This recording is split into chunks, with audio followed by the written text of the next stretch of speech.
I got the target area in sight. As the temperature drops, the Coast Guard deploys a cutter out to the icy Bering Sea. Somebody has to go out and save the fishermen. I think it's us. On Raspberry Island, 2 hunters are stranded in the freezing Alaskan night. Automatically makes me think, oh boy, this is, someone could be pretty hurt. And in Sitka, the rescue team rushes to the aid of a man shot in the back. We were going about 190, 195 miles an hour. So, man, I hope we can get there in time. The vast Alaskan wilderness, a place where beauty is cloaked by danger. Here every day, 350 highly trained men and women risk their lives to save others.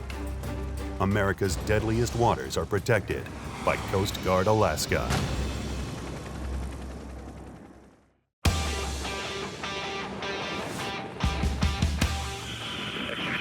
Coast Guard, rescue 6030, channel 2 unclear. Just wanted to let you know that our ETA is 25 minutes right now. Roger, I have you ETA 25 minutes. I'm Lieutenant David Berkey, stationed here at Air Station Sitka, one of the pilots. Today we are doing a central patrol, which includes Sitka, Petersburg, Wrangell. We're just going along, and all of a sudden we heard Sector Juneau talking to somebody that was in distress. Mayday, mayday. This is Ivy Joe. Can anybody hear me? Vessel in distress, this is Coast Guard Sector Juneau. What is your position and nature of distress, over? We are on the ridge on the north side of Hawk Inlet. The victim's got a gunshot wound right in the back. Gunshot wounds. What was running through my head specifically today when we did hear that he was shot in the back was, man, I hope this guy can make it 45 minutes till we get there. Are you getting the litter ready? Is that what we're planning on? Yes, sir. Okay. When we got the call, we were 110 miles away, and we immediately turned that direction, and we were fortunate to have about a 20-25 knot tailwind. So over the ground, we were going 170 knots, which is about 190, 195 miles an hour. So, man, I hope we can get there in time. Okay, we're about 500 feet up the hill. We're going to head down to the beach. All right, so they're moving to the beach, guys. Roger. Well, if they're moving, hopefully still pretty stable. Yeah. Maybe a 12 gauge and not a freaking 30-06. For this SAR case especially, it's a gunshot wound. We think that there's a very finite amount of time that we can be helpful for this patient. And so we're flying the plane as fast as it can go, and you're trying to do everything you can so that when you get on scene, you can be as quick as possible and get the guy to medical care. Most likely, the guy's not going to be ambulatory, so we're looking at a hoist with a litter, getting him into the cabin, and then all sorts of trauma in the back. All right, this guy is bleeding really bad. Yeah, very close. I do. We had about a 40-minute plus transit time, so I had quite a bit of time to get my medical gear together. We heard that he was shot in the back. There's a lot of vital organs in your torso. And mentally I'm preparing, I'm just doing a checklist of what I might need in case the worst case scenario happens where my survivor is starting to crash or we get on scene and he's in a bad way. Ready to go in the back. Roger. You guys come looking for the folks on the beach. I think I got him. He's got doors feet. Roger, cabin door's going open. Cabin door's open. There's him. Dude that's shot in the back. Just standing there? Correct. One is the victim, the other one is fine. Yeah, those are the people you're looking for. We saw 2 people on the shore, and I was surprised that a gunshot wound that the guy was standing up. All right, Roger. What was he shot with? A 30-06 at 50 yards. Shot with a 30-06 at 50 yards. He's walking. That's amazing. A 30-06 is a 30 caliber bullet, has really good ballistics and shoots really well, so a lot of hunters use it, and it packs quite the wallop. Push that hoist all. Hoist all. Roger, we got about 15 feet of rotor clearance. Sure. We could almost land right here. There was just a little skinny strip of beach, and the closer we got to it, we saw it was big enough to, hey, let's give it a try to see if we can land. Are we over the water on your side? Yeah. The problem is going to be that abrasive terrain. Okay, so you can hop out. All right. Stormer's out the cabin though.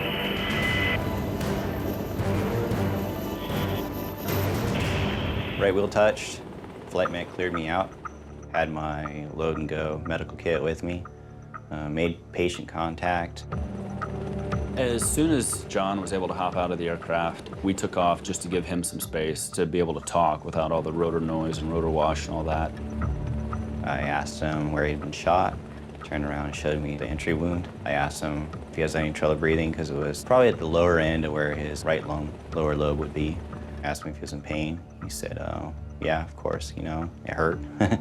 Yeah, so the patient is most comfortable in a standing position, and he's pretty stable right now. I think it would be best if we could just do what we just did to drop me off to put the patient on board. I don't want to mess with the time getting the litter out and everything. Roger, sounds like a plan. Yep, loud clear, coming in for landing. We got about 15 feet clearance to the right. Very easy right. Easy right down. Anytime we can land, it's a safer evolution than hoisting. It makes you a little on edge because that was a tight beach and the left wheel was almost in the ocean, and then out the right side were all the trees where the rotor tips were. So we had to be careful to make sure we didn't mess that one up. Right mains on deck. The gunshot victim, we wanted him to get to the hospital as soon as possible, and it just saved us a lot of time being able to land. 603, this is Coast Guard Sector Juno. Sector 30 ops, we're on scene, we're loading the patient. We'll be airborne in 2 mics, how on that? Roger, good copy. So patient's in the cabin, and I want to get a quick picture of, you know, exactly what his vitals are doing. Cut his clothes away so I could see the wound. I wanted to inspect the wound to make sure that there wasn't any gurgling or anything that had gotten into his lungs. His wound looked remarkably good. It had pretty much sealed up all his subcutaneous tissues.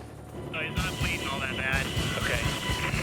Bullet lodged in his side, right side. Very, very little blood. I could see the projectile just protruding into his skin. No exit wound at all. You know, I told him he's lucky. And he thanked us. Assessing the patient en route, he notified me that he urinated blood about a half hour prior. So that got me thinking, you know, that he was bleeding internally. I made sure that he had high flow, positive pressure, O2 on his face. It helps ease anxiety, and also if he did have a hole in his lung, it's positive pressure. I was monitoring his vitals with the life pack, and everything was good. You know, blood pressure was good, heart rate was good, you know, O2 sat was good. All right, so my theory is that the bullet passed through some internal organs, but it didn't hit his lungs. He's breathing fine. I don't see any gurgling coming out at all. The Coast Guard H-60 is very small in the back, very cramped. The things that they do back there is pretty amazing. And EMS is there, John. Roger. And we should be on deck here in about 3 minutes as you're ready for approach. Roger. There's so very little workspace, and the mobility of being able to get around a patient, it's pretty tough. So they do great work back there. Sector 6030, working deck offload. Roger, on deck at Juno. You go ahead and open door, Chris. Roger that. Getting that gunshot victim out of the woods, it was something completely outside the box of what I usually experience in my job. It just made it that much more intense. Unfortunately, sometimes it doesn't always go so smooth. So in that particular moment, it's just a huge relief, you know, because you did your best and you gave them off to somebody who has more experience and better care than you. You know, it's exciting every time something like this happens. It just resets your drive to continue to train hard and be the best you can possibly be. And I think that everybody else in the crew feels the same way.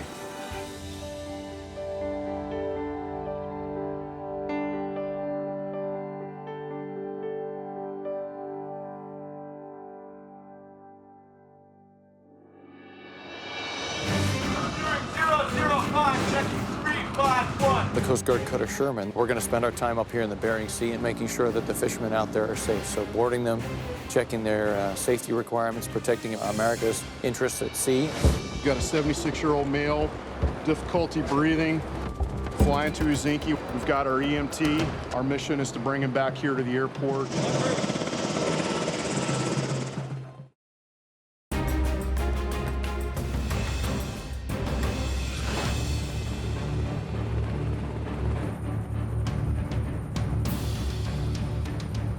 Mayday, mayday. This is Ivy Joe. Can anybody hear me? The 6030 overheard Sector Juno talking to somebody on channel 16 in regards to a gunshot wound to the back. The 6030 self-diverted Upon arriving on scene, they observed a 25-year-old male with a gunshot wound to the back. The rescue swimmer did a quick evaluation and took the shot hunter to Juneau, where awaiting EMS transported the guy to the hospital. We are trained to help. We want to help. We're doing this job to help. So there's excitement. The mission's done, and now we pretty much reset and get ready for the next one.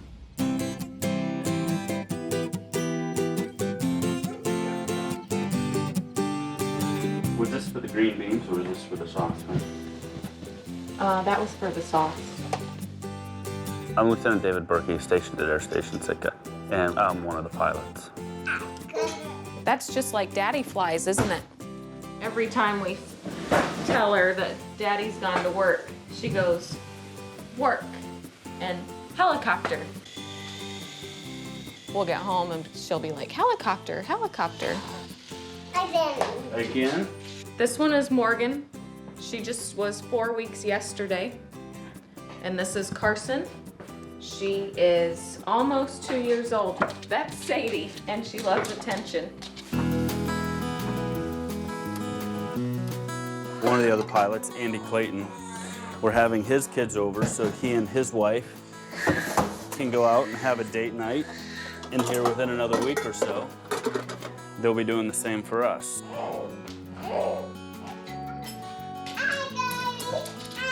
As pilots, we get together, we hang out, we do whatever. All of our kids are the same age, so they all hang out and they just absolutely love each other. That's Kylie, Andy Clayton's daughter, and his other daughter, she's in the chair. Our kids hang out and play at least one night a week. You're over at somebody's house for dinner or they're over at your house. So just the community, the wardroom is just much tighter, and you just do so much more with each other off duty here. Dear Jesus, thank you for this day. Thank you for this time together. Bless this food our bodies, hands are prepared. Amen. Amen. The city of Sitka, it's amazing. That small town community, knowing everybody, them knowing you, it definitely works out well.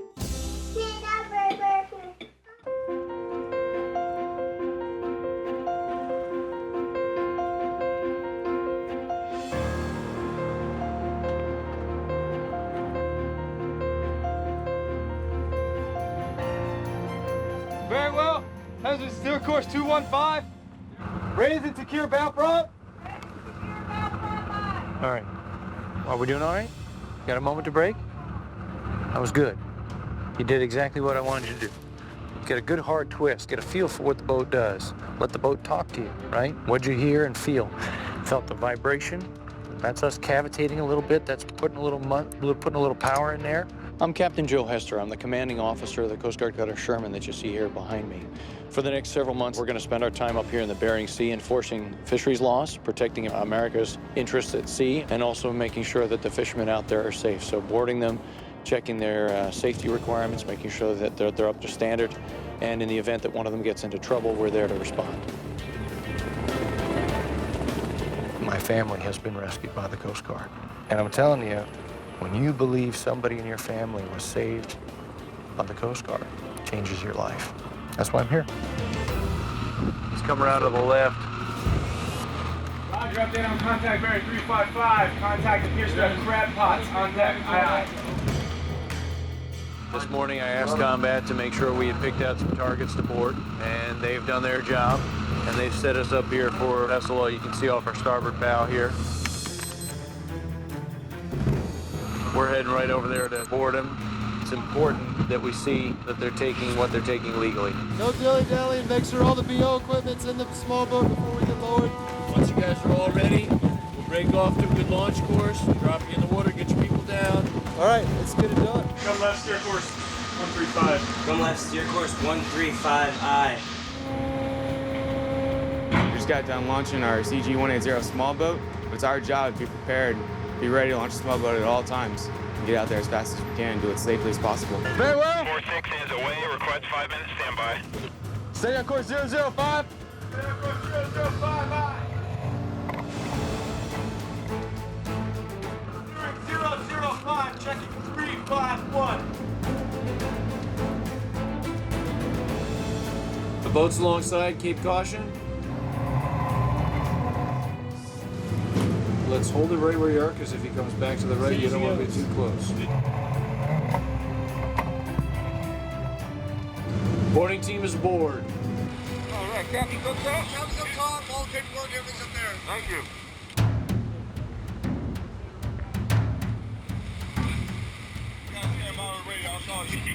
What they're going to do is they're going to do a quick limited sweep of your boat just to make sure it's safe for us to be on board. Sure. We work hand in hand out here with the Coast Guard. There's nothing better than to have the feeling of a Coast Guard cutter in that chopper within minutes if something ever was to happen.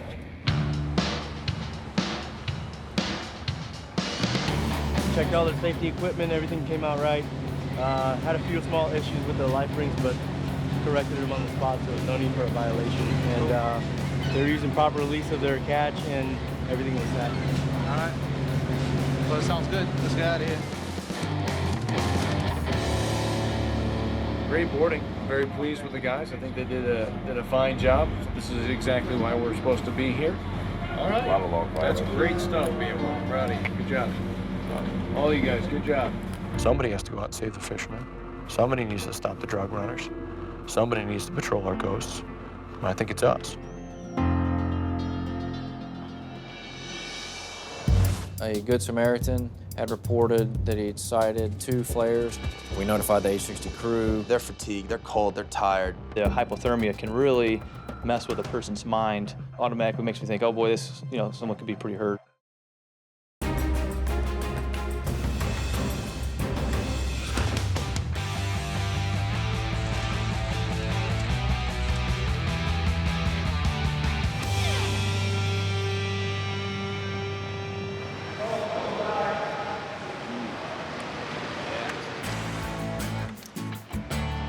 We're going to do parachute disentanglement. It's simulating a downed military aviator. It's just a practice drill for us. I'm Chief Aviation Survival Technician, Charles Fowler. I run the survival shop here at Air Station Kodiak. You just drop in the water. We'll take care of the rest from up here. You just hang close to the side for a second. All right. So in today's events, we start out with a parachute disentanglement. Now that's something we normally do once every 6 months. We try to make it diverse and still engage the guys, because just to do push-ups and sit-ups and pull-ups and stuff becomes so monotonous over and over and over that you need that just to kind of spark, physiologically and psychologically, both.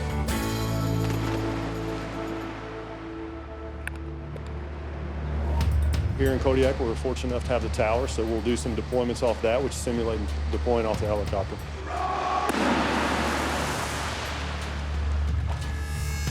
As a supervisor, we'll use whatever we have at our disposal to test situational awareness and to test their attention to detail.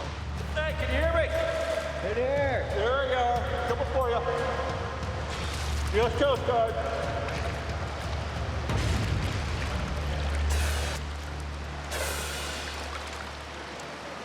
There we are.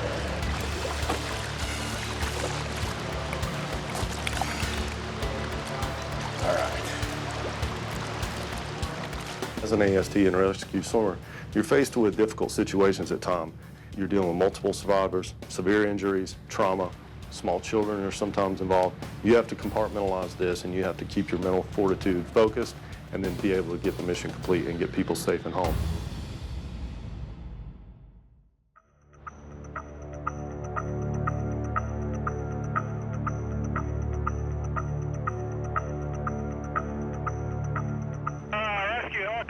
Captain Sam. Thank you, sir.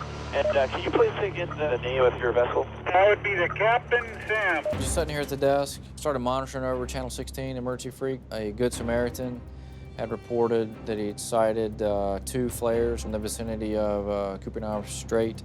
The captain of the Good Sam vessel reported that once he got close enough to see the beach, he could tell that there were 2 to 3 people on shore. The Good Sam captain feared that if bad weather rolls in or the tide comes up too far, that it's going to put the survivors in a bad situation, hypothermia, stuff like that. So we notified the H-60 crew, 2 persons on the beach, and it's about 25 nautical miles west-northwest of Kodiak.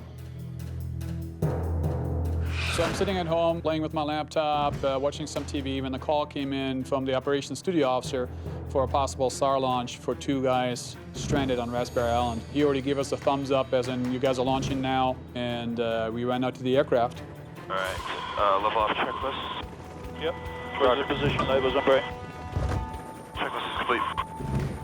Where are we headed, sir? There are 2 guys on the shore of Raspberry Island. They lit off a flare in a good stand in the area, saw it, called it into the Coast Guard, and it looks like they have built a shelter on shore. The weather is spectacular. We had a moon for a little bit, so that helps with illumination on the night vision goggles. It was about, I'd say, about 15-minute transit for us to get unseen.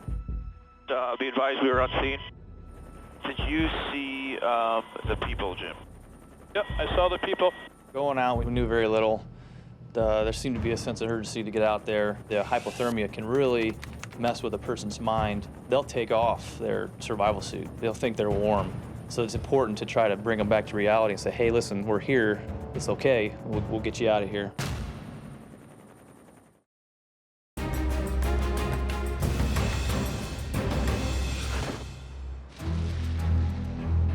Call came in from the operations studio officer for a possible SAR launch for 2 guys stranded on Raspberry Island. That's what I'm thinking at this point, is to do a beach landing. It's going to end up being a no-hover landing. It would have been real hard to spot these guys sitting on the beach if it wasn't for the fishing vessel Captain Sam. They had a nice big searchlight out directly on these guys. Do you want them to turn those lights off? I'm actually going to land a little bit beyond them, so I think those lights might actually help us as an ambient light from behind. Sounds good. One of our fears was to get these guys to make sure to not shine the spotlight at the aircraft, because we were all on night vision goggles. So we called them on the radio immediately, established contact with them, said, hey, we're the Coast Guard helicopter flying overhead. Make sure you don't point your searchlight at us, because some people just feel like, hey, maybe we help them see by pointing at the aircraft, and that wouldn't be good for us up front. Do not shine your light on the helicopter. Right here looks good, sir. Easy down. Ground appears to be holding good. Left main still off deck. Okay, I'm all the way down. Collective's all the way down. What was nice about the distance that we were from the 2 survivors was just the noise, where he can talk to him at a reasonable volume. They're fatigued, they're cold, they're tired, so any sort of extra exertion is taxing. You guys need me to stick around, or you got it under control? Captain Sam from the Coast Guard helicopter, we do have it under control. Thank you so much for the help. The lighting did indeed help us, and you're a good man for hanging out. Thank you.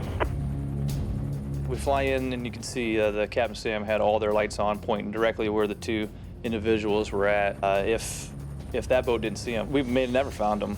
I don't know how else they would have got a hold of us if the Captain Sam didn't see them. Roger, tanks are good. Everything is good. Rescue Summer, you got channel 21 radio checked already? Yes, sir. Okay, well, channel 21, let's talk to each other. You head over there, see what's going on. See if you can walk these guys over here. Roger. We try to prepare for worst case scenario first until we can find out otherwise. The assumption was that these guys are probably hyperthermic. Assumptions were somebody could have been hurt. All right, sir, I'll come find Jess and go find out what's going on. Roger that. They're cleared out, just be careful. They're in the rising terrain. I'm heading towards their direction. I assumed that they would meet me halfway, so them not coming right away automatically makes me think, oh boy, this, someone could be pretty hurt. But it took a little while to get there. The tide was recently in, so it was wet. The rocks were wet, and there was a lot of seaweed. And once I got there, I noticed they had some bags packed, and they were packing up, getting ready to go. I mean, we were prepared to hang it out. We couldn't get out of here. We're screwed. Yeah, we couldn't get out. We caught up into some fishing lines this morning.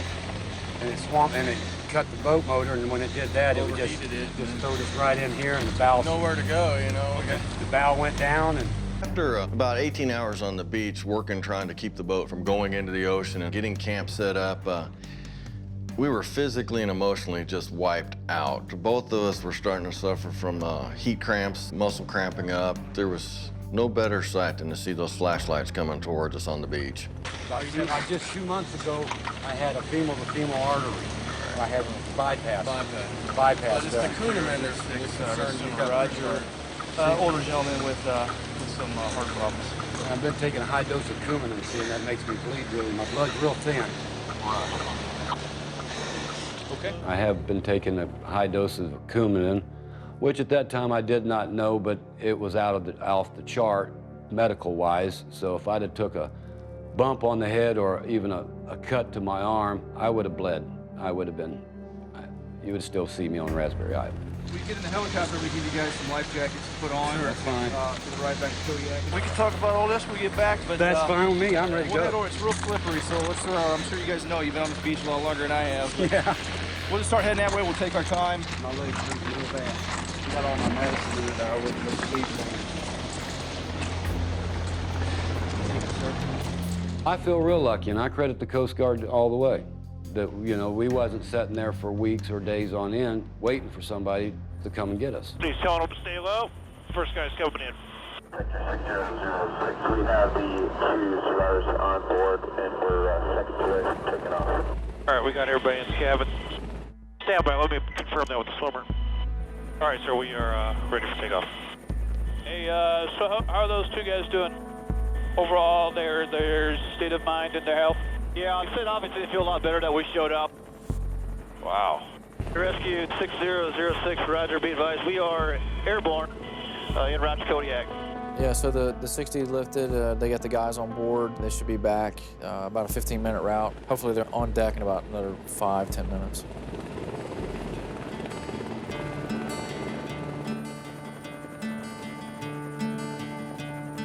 The decision was made to have the paramedics here to take them to the hospital to get checked out by a doctor. Thanks to the captain and the Coast Guard, I'm real glad that they were there, that they got there, because I get to go home and play with my kids.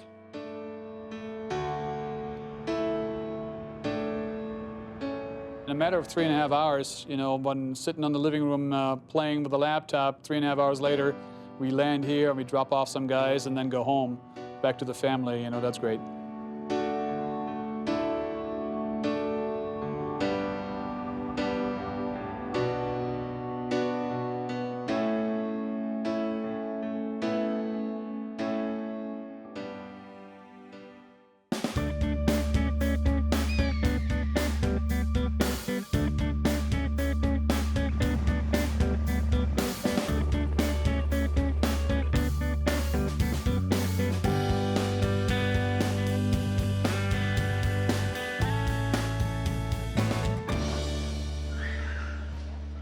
Is that the one? Is that the magic ball? Yeah. All right, let's do it. I'm Lieutenant Jason Evans, 60 pilot here at the Air Station, AUF Weapons Officer. I'm here with my family, Dolores, and my oldest son, Christopher, 16, and my youngest son, Thomas, who's 10. We're at the bowling alley, and we like to come over here frequently and just get a couple games of bowling in. I don't think any of us are really that good, but it's a fun place to come and hang out. Look on the next one, don't come back like this. Just don't worry about doing it hard. Just in the middle of a class. Easy. Straight up the middle. See My name is Thomas, and I'm 10 years old, and my dad went to the Coast Guard base, and he flies 60s. I think it's cool because, like, he actually flies helicopters. It's like, I don't know a lot of people that do that.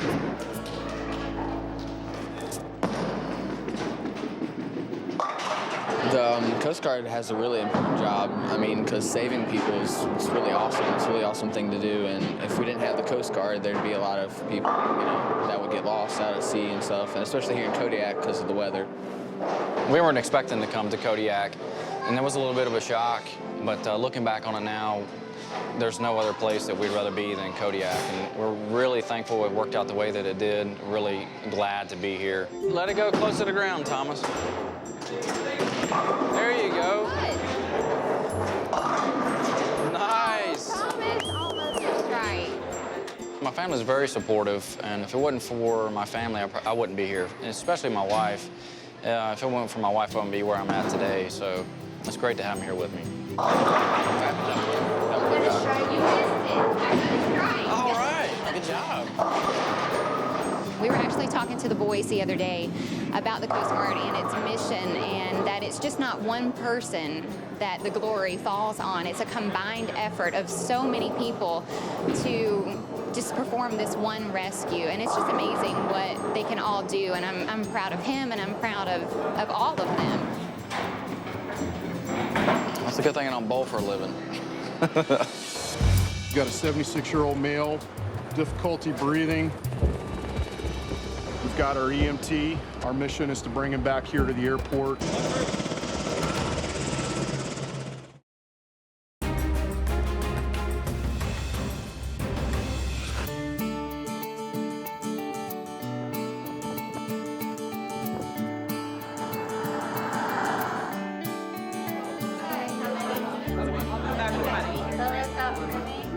I'm Christy Van Ness. I am the 2011 Stiles Clark Auction Chairperson, and my husband and I are stationed here in Kodiak, Alaska with the Coast Guard because he is CO of ComStay.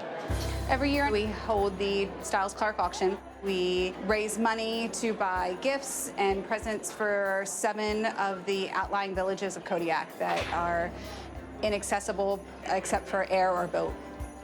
65, right here 70. 65 here, $70, 75, $75 right here 80, $75 here 80, $80. You know, that's really what we do in the Coast Guard. It's all about goodwill. I mean, most people that are in the Coast Guard are not because of the amount of money we make or the glory we get. It's all about helping people and being there and being there for others. And that's really what Santa represents. You know, he's there for others. He goes and brings gifts to those that don't have any gift.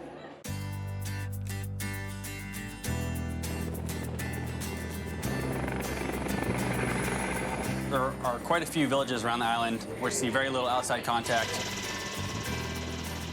So Christmas time, all the 60 pilots get pretty excited about the opportunity to fly Christmas to the villages. It's a pretty big sense of accomplishment to be able to fly Santa, the elves, into each village and get to drop off the presents. We get to bring them Christmas. Hello. Merry Christmas. How are you guys? Good. A Coast Guard helicopter coming in and delivering Santa Claus. I mean, how cool, you know, it's next best to a reindeer and a sled is to have a Coast Guard helicopter fly in and deliver Santa. Merry Christmas.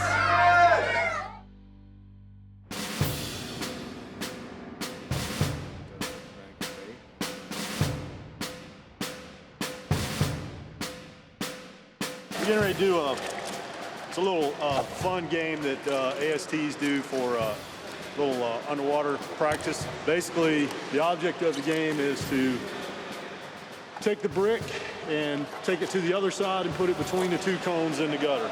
It's kind of like an underwater hockey / football / capture the flag. Ready? Here. Go!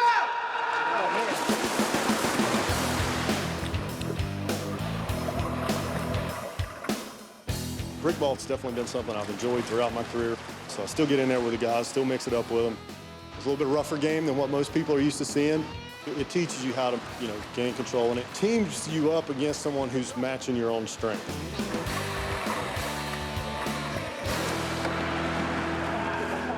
Good job, Ronnie. Good job. You're fighting like a tiger down there.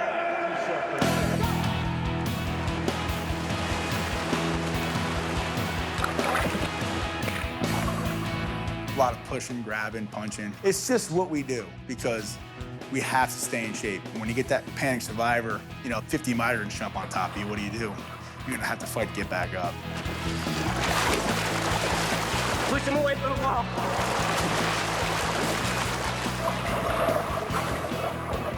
Brick ball is intense. Everything's down under in the water, holding your breath. You could rip goggles off, rip fins off, hold the person down. You can do anything.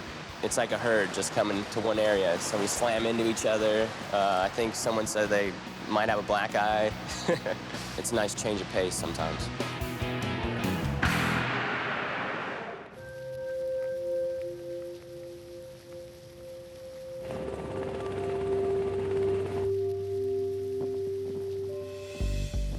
Got a 76-year-old male, difficulty breathing.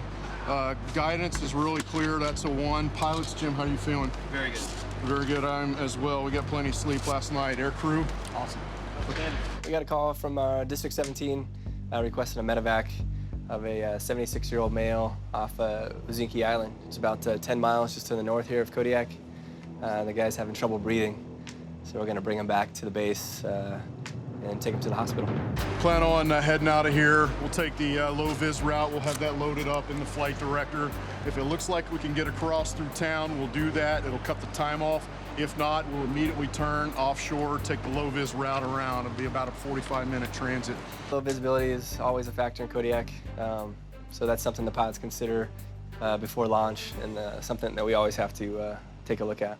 Any questions on the risk assessment? No, that's good. Okay, the aircraft, we've got the 05. I'll be in the right seat answer, pilot Mr. Cooley being the left seat answer, and the co-pilot. Check your gear, make sure you have everything you need. The mission requirements, flying to Helsinki, we're going to the airport. We've got our EMT swimmer. Our mission is to bring him back here to the airport. The ODO is going to coordinate an ambulance coming back to meet us here at the ramp. Any questions? No questions. Medevacs are necessary due to remote villages, patients who may not have the access to health care that we can provide here on the island, sometimes in the major cities such as Anchorage. Let's head out there.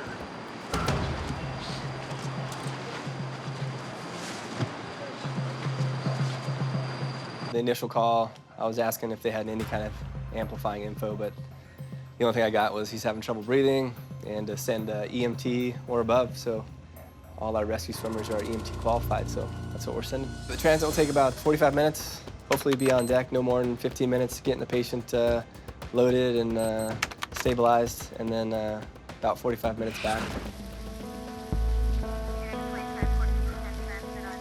Today we have just really low visibility, less than a mile, light rain, and earlier this morning it was snow. So you got a mixture of some slushiness on the surfaces. It's kind of been like that all day.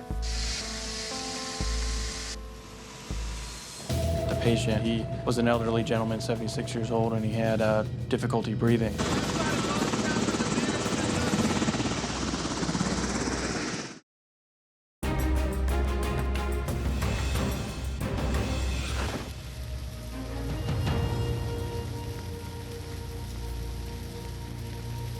Just after lunch, around 12:30 or so, we got the call that there was a 76-year-old male at Helsinki, had trouble breathing. Group ready for takeoff. Ready for takeoff. Cobb State Kodiak Rescue 06. We are airborne from Air Station Kodiak with 05 POB. Every flight I go on, I treat it all the same. Like, everybody's just as important as the next person to be saved. Everybody needs assistance. Call with air and just find out if there's any amplifying information on the patient's condition. And let them know we should be in Helsinki in approximately 20 minutes. The flight to Helsinki, it's a pretty short trip. We were prepared that day for it to possibly be a 45-minute trip. We hoped to fly direct when we were ready to shift gears at a moment's notice to fly the low-vis route. Normal approach, vertical landing to the runway. Got some rocks up there, but we're en route to save a life, so just keep that in mind. When we first landed in Helsinki, the patient was not there. We called the local airport there, and they called the clinic and let us know his ETA, and eventually he showed up probably about 5 or 10 minutes after we landed. Some of these villages don't have the advanced medical care that, say, Kodiak has or Anchorage has, and the only way to get to these small villages is by boat or aircraft, and we happen to be one of those aircrafts that come by and assist these people in need.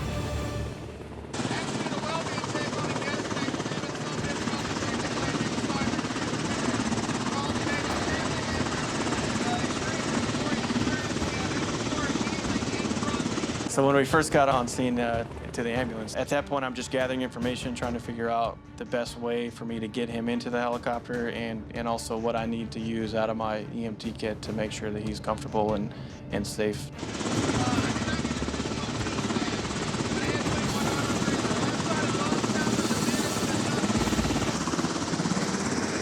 His grandson brought some supplies, medical supplies, and things with him. The grandson, he seemed pretty relaxed. Like he kind of knew what was going on and what he needed to do, and he just kind of stayed out of the way. Grandson needs to come with his grandfather. We had enough room for him, so we decided to bring him back. When I first got into the ambulance, one of the questions that I had asked was, is he ambulatory? In other words, can he walk under his own power? They had attempted to have him do that initially, and he almost passed out. He could not breathe comfortably standing up.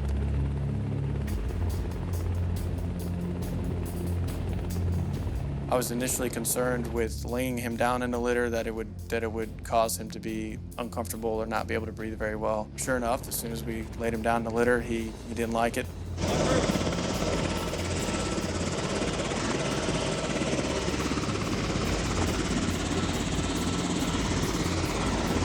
We made a couple modifications and got him some head support and laid him onto his side.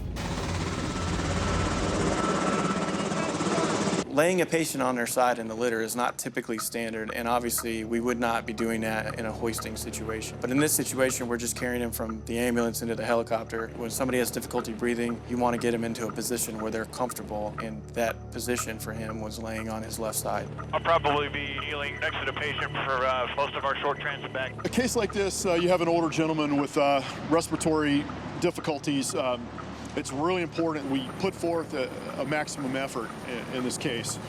I'll get him on oxygen, maximize this time with good oxygen, you know.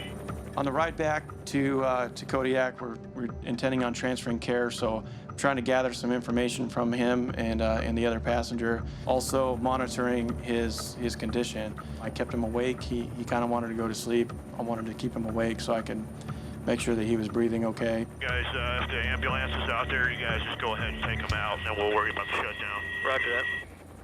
When we land back in Kodiak, he, picked up the litter with the patient inside and walked him over to the paramedics waiting for us at the ambulance.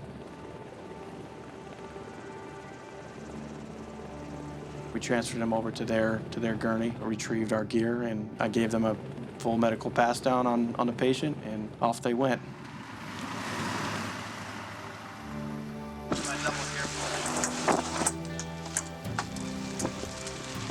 Debrief outside of maintenance so we can get out of the rain. Yeah, sounds good.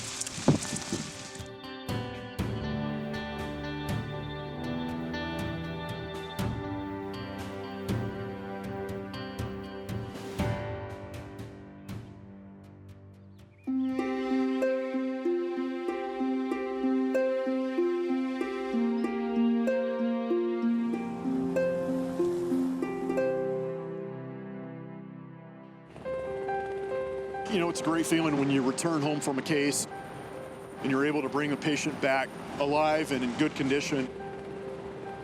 It just feels really great knowing that at the end of the day, your efforts result in a positive outcome in the life of another.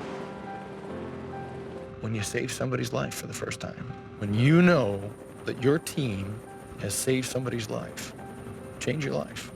The reason people love what we do and come back and tell their sons and their granddaughters, yeah, you ought to consider the service, it's because we do stuff that most people just dream about.